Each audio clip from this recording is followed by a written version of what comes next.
Konsep Tuhan dalam spiritualitas adalah unik, khas, dan berbeda dengan konsep tentang Tuhan versi agama-agama dan keyakinan-keyakinan dan lainnya.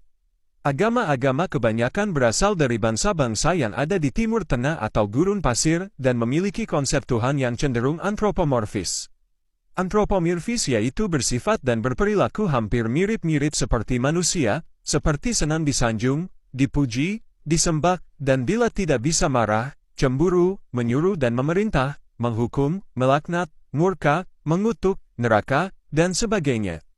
Dalam spiritualitas, Tuhan lebih sering disebut dengan istilah hurib atau sang sumber hidup, atau sang hyang hurib atau sang maha hidup atau sang maha cinta tanpa syarat dan maha kasih dan sayang, welas asih yang tiada pernah berakhir.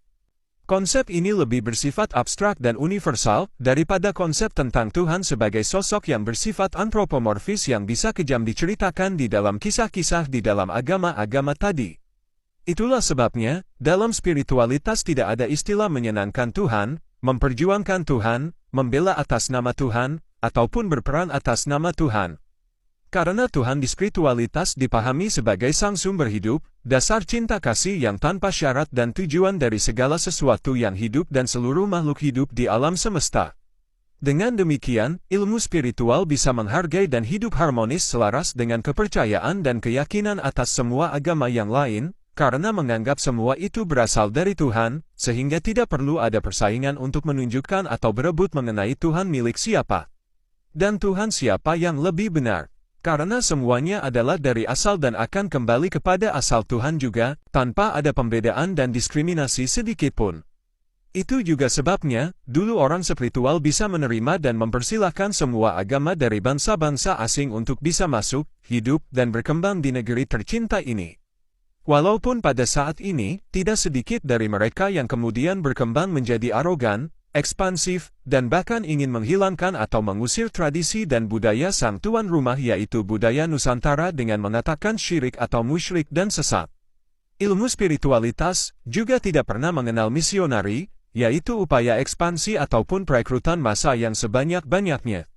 Ilmu spiritualitas juga tidak pernah bicara tentang dominasi untuk menguasai dan mengatur seluruh dunia ke dalam satu sistem dan seragam yang sama.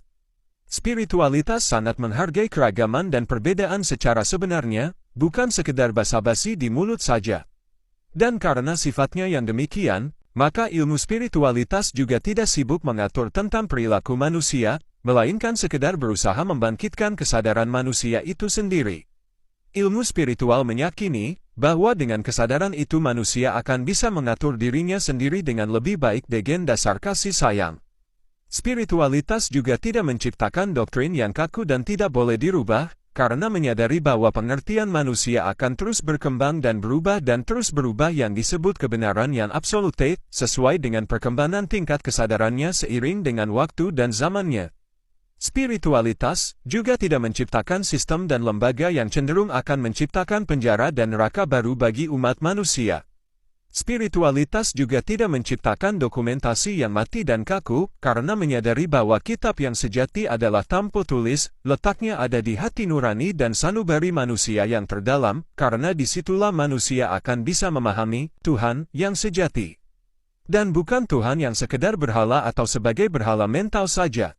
Spiritualitas juga tidak pernah menciptakan teror, ketakutan, dan ancaman, serta tidak ingin menciptakan perbudakan terhadap manusia berdasar ancaman dan rasa takut yang dalam bagi umat manusia. Yang ada dalam ilmu spiritual hanya degen cinta tanpa syarat dan kasih sayang, welas asih terhadap semua ciptaannya itulah sifat dan hakikat dari Tuhan yang sejati. Kahayu Sagung Dumadi.